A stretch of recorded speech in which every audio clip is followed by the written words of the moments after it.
আসসালামু আলাইকুম। বাংলা ভাষণ ক্লাস 3 স্টুডেন্টস, আশা করি তোমরা ভালো আছো। আমি সেতু মিস আলহামদুলিল্লাহ আল্লাহর রহমতে ভালো আছি। রুটিন অনুযায়ী আজকে আবার তোমাদের সাথে আমাদের ক্লাস। তোমাদের কি ক্লাস হবে? ইংলিশ, বাংলা এবং ম্যাথ। আমি তোমাদের এখন ইংলিশ ক্লাস নিব। আমরা এর আগে শীটের সব পড়া শেষ করেছি এবং আমরা এখন গ্রামার বই পার্টটা আজকে একটু পড়বো। আমরা বড় প্রশ্ন পড়েছি। এখন আমরা তোমাদের গ্রামার বইটা ঝটপট তোমরা হাতে নিয়ে নাও। আমাদের সিলেবাস অনুযায়ী তোমাদের গ্রামারের আছে পার্টস অফ স্পিচ। আজকে আমরা পার্টস অফ স্পিচ পড়ব, পেজ নাম্বার 21। সবাই ঝটপট বই হাতে নাও এবং বই 21 পেজ খোলো। Parts of speech, okay, page number 21। আচ্ছা, এখানে ফার্স্টে আছে কাকে বলে, পার্টস অফ স্পিচ কাকে বলে। এটা বাংলা যদি আমরা জানতে চাই, এর বাংলা অংশ মানে বাংলা অর্থ হচ্ছে বাক্যাংশ বা পদ। আমরা বাংলা ব্যাকরণে কিন্তু পদ পড়েছি, তাই না? বাক্যে প্রতিটি অংশকে পদ বলে। ঠিক তেমনি ইংলিশ গ্রামারও আমরা এটা পড়বো, পার্টস অফ স্পিচ। এটাকে যদি আমরা বলতে যাই, দেখো বইয়ে কি লিখেছে। ফার্স্টে তোমাদের 21 পেজের প্রথম 1 নাম্বার দিয়ে দেওয়া আছে পার্টস অফ স্পিচ কাকে বলে। আমরা বইয়ের সংজ্ঞাটা একটু পড়ি। সেন্টেন্স এ ব্যবহৃত প্রত্যেকটি অর্থবোধক ওয়ার্ড কে পার্টস অফ স্পিচ বলে। সেন্টেন্সে ব্যবহৃত প্রত্যেকটি অর্থবোধক ওয়ার্ড কে পার্টস অফ স্পিচ বলে। মানে বাক্যের প্রতিটা শব্দকেই আলাদা আলাদা ভাবে এক একটা পদ বা এক একটা পার্টস অফ স্পিচ, বাক্যের অংশ। ঠিক আছে, তোমাদের বইয়ে একটা উদাহরণ দেওয়া আছে, সেই উদাহরণটা আমি বোর্ডে লিখে তোমাদের একটু বুঝিয়ে দিই, তাহলে তোমাদের বুঝতে সুবিধা হবে। বইয়ে দেওয়া আছে সাবিনা এট।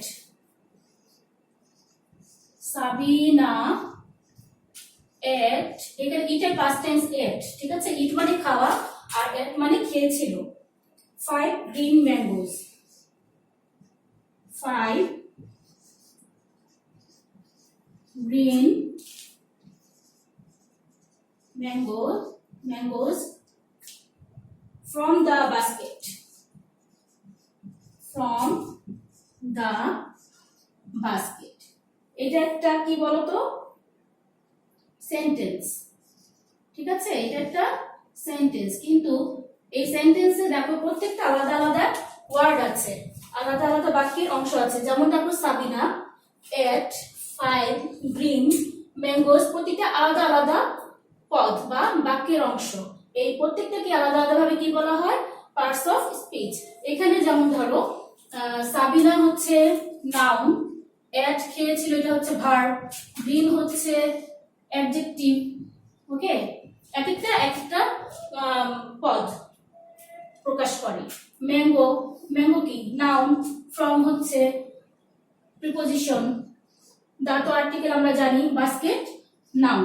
ঠিক আছে, তার মানে 5ও একটা বাক্যের অংশ। তাদের সংখ্যা বুঝিয়েছে, এটা হচ্ছে সংখ্যাবাচক অ্যাডজেক্টিভ, এটা অ্যাডজেক্টিভের মধ্যে যায় আলাদাভাবে। তাহলে দেখো এই যে প্রত্যেকটা আলাদা আলাদা অংশ, এক একটা পদ, এই প্রত্যেকটা অংশই হচ্ছে এক একটা পার্টস অফ স্পিচ। ঠিক আছে, তাহলে আমরা বুঝে গেলাম পার্টস অফ স্পিচ কাকে বলে। বাক্যের প্রতিটি অর্থবোধক শব্দগুলোকে বা ওয়ার্ডগুলোকে পার্টস অফ স্পিচ বলে। এবার চলে যাও কাকে বলে তো শিখলাম। এবার আমরা শিখবো কত প্রকার ও কি কি। ঠিক আছে, কত প্রকার ও কি কি।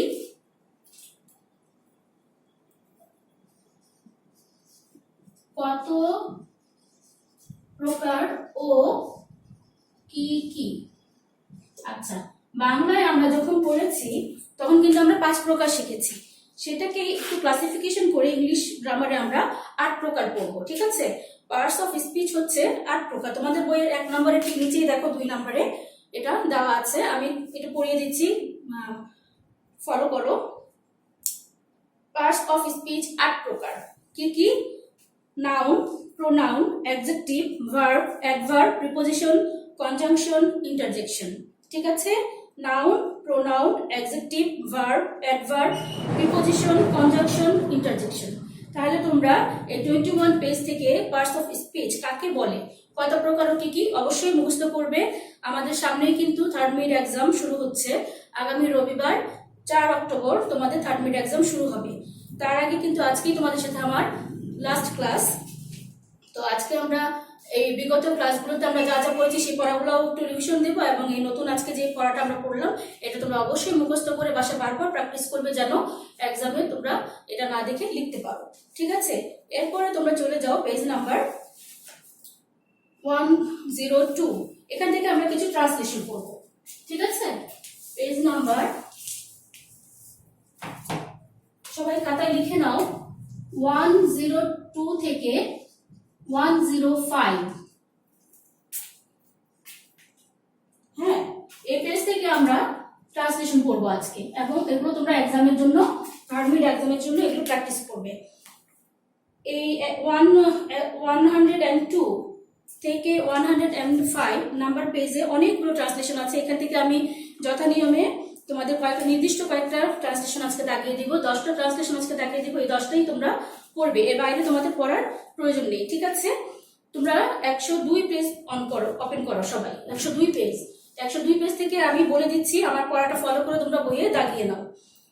দেখো এখানে ফার্স্টে রোতে আছে, প্রথম রোতেই আছে গরু দুধ দেয়, দা কাউ গিভস মিল্ক। দাগিয়ে ফেলো, গরু দুধ দেয়, দা কাউ গিভস মিল্ক। পাশের রোতে চলে যাও, বরফ ঠান্ডা, আইস ইজ কোল্ড।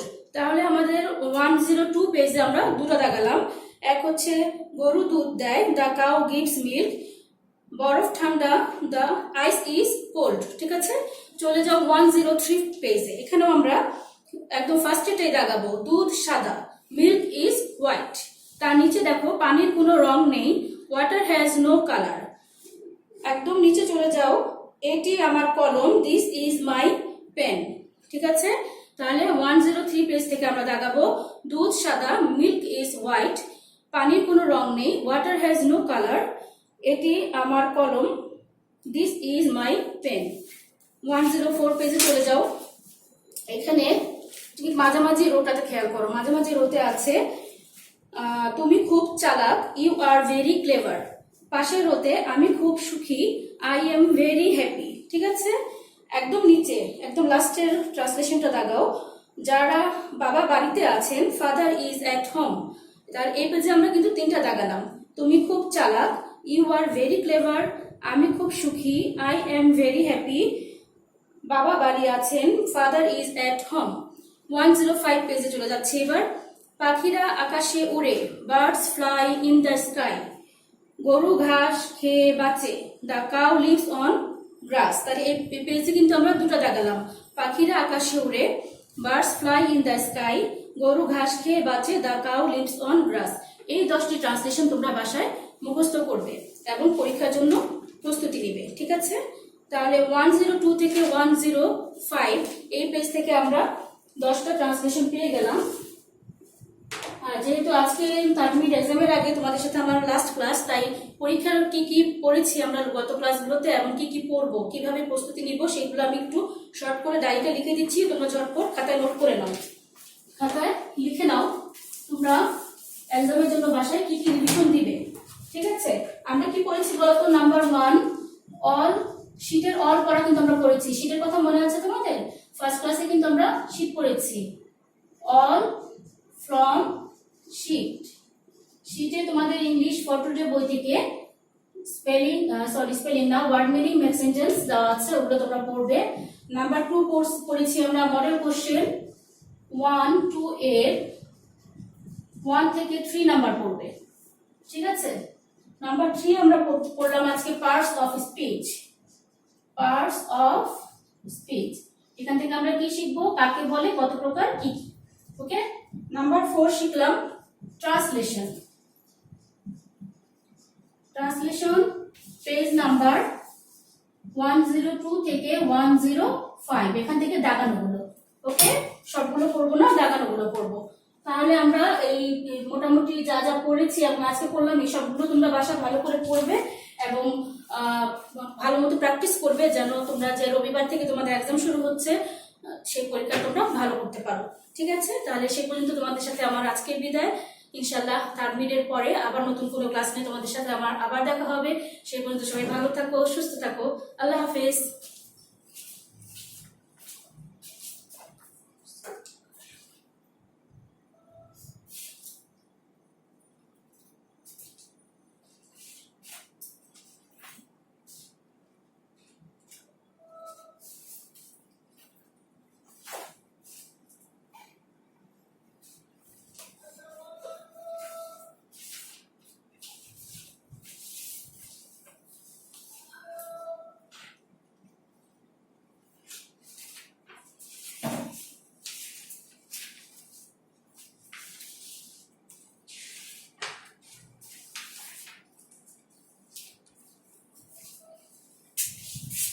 আসসালামু আলাইকুম ক্লাস 3 এর প্রিয় শিক্ষার্থীরা, কেমন আছো তোমরা সবাই? নিশ্চয়ই সবাই ভালো আছো। আলহামদুলিল্লাহ, মিস অনেক ভালো আছে। নিয়ম অনুযায়ী তোমাদের সাথে এখন আমার পরপর দুটি ক্লাস হবে, তাই না? প্রথম ক্লাসে আমরা ম্যাথ ক্লাস করব, এরপর আমরা চলে যাব আমাদের বাংলা ক্লাসে। তাহলে চলো আর কথা না বাড়িয়ে আমরা আমাদের ম্যাথ ক্লাসটা শুরু করে দিই।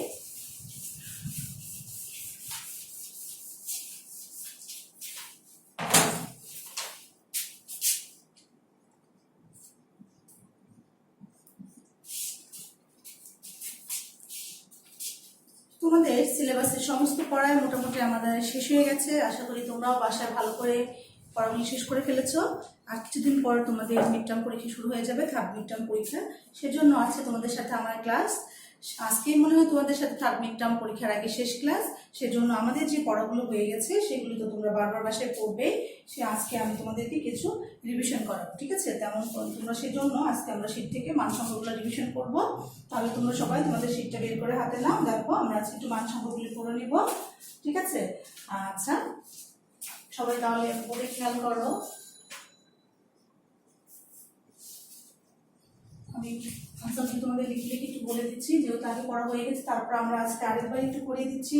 আমি জানি তোমাদের সবার মুখস্থ হয়ে গেছে পড়াগুলো, তারপরে একটু মিস তোমাদের সাথে একটু আলোচনা করছি, ঠিক আছে? আচ্ছা দেখো, ভগ্নাংশ কি বলতো? যে সংখ্যার যে সংখ্যার লব হর থাকে, লব হর থাকে তাই ভগ্নাংশ, না? আচ্ছা, এরপর 2 নম্বর আমরা কি করেছিলাম? যে ভগ্নাংশে হর অপেক্ষা লব ছোট তাকে কি বলে? মনে আছে সবার? প্রকৃত ভগ্নাংশ।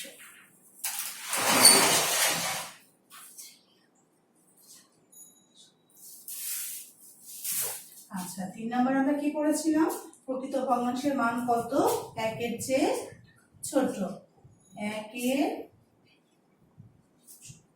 চেয়ে ছোট। 4 নম্বরে কি ছিল? 10 এর বিপরীত ভগ্নাংশ লিখো। আমাদের ভগ্নাংশ লিখতে হলে কিভাবে লিখবো? 10 ভাগের 1 ভাগ। আচ্ছা, কি ধরনের ভগ্নাংশের মান সমান হয়? 5 নম্বরে সমতুল ভগ্নাংশ, তাই না? সমতুল ভগ্নাংশের মান সমান হয়। 6 নম্বরে কি বলছে? 25 ভাগের 8 ভাগ। অঙ্কে লিখো। 25 ভাগের 8 ভাগ আমরা কি করে লিখবো? 25 ভাগের 8 ভাগ। আচ্ছা, এরপর আমরা চলে যাব 7 নম্বরে। 7 নম্বরে কি বলেছে আমাদের? দেখো, 7 নম্বরে বলেছে 9 ভাগের 2 ভাগে কথায় লিখো। কথায় লিখো মানে কি? বানান করে লিখতে বলছে, তাই না? তাহলে আমরা লিখি 9 ভাগের 2 ভাগ।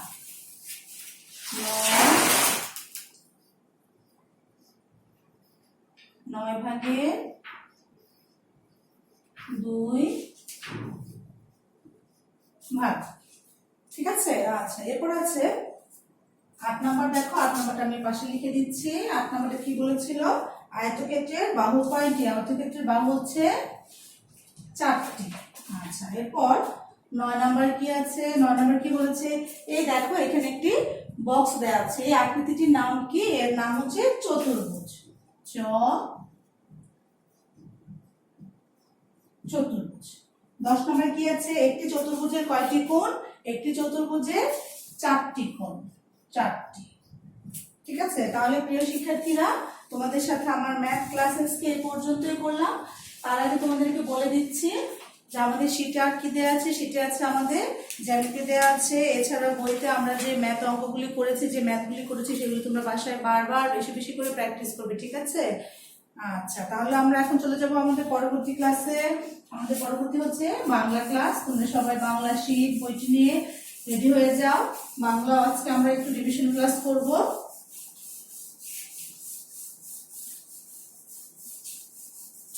আমাদের বাংলা সিলেবাসের পড়া মোটামুটি শেষ হয়ে গেছে। আশা করি কিছু বাকি নেই, সেজন্য তোমাদেরকে আমি কিছু রিভিশন দিচ্ছি। আর বাকিগুলি তোমরা অবশ্যই বাসায় খুব ভালো করে পড়ে নিবে।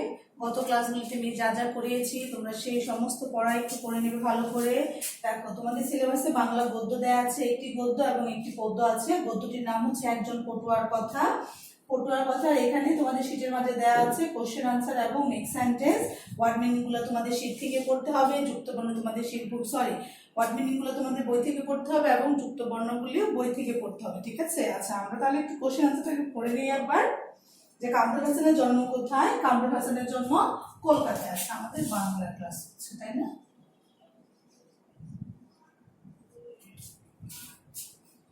খ নাম্বার হচ্ছে কামরুল হাসানের গ্রামের নাম কি? কামরুল হাসানের গ্রামের নাম হচ্ছে নারেঙ্গা।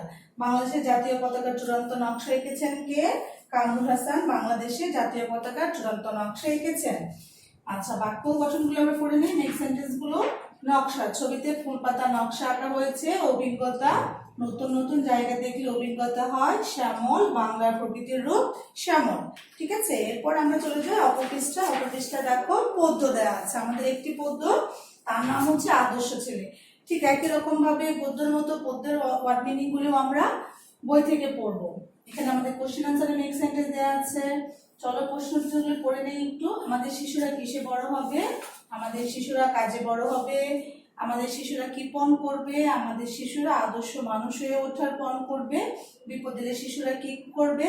বিপদ এলে শিশুরা ভয় না পেয়ে সামনে এগিয়ে যাবে। কেমন ছেলেকে কেউ চায় না?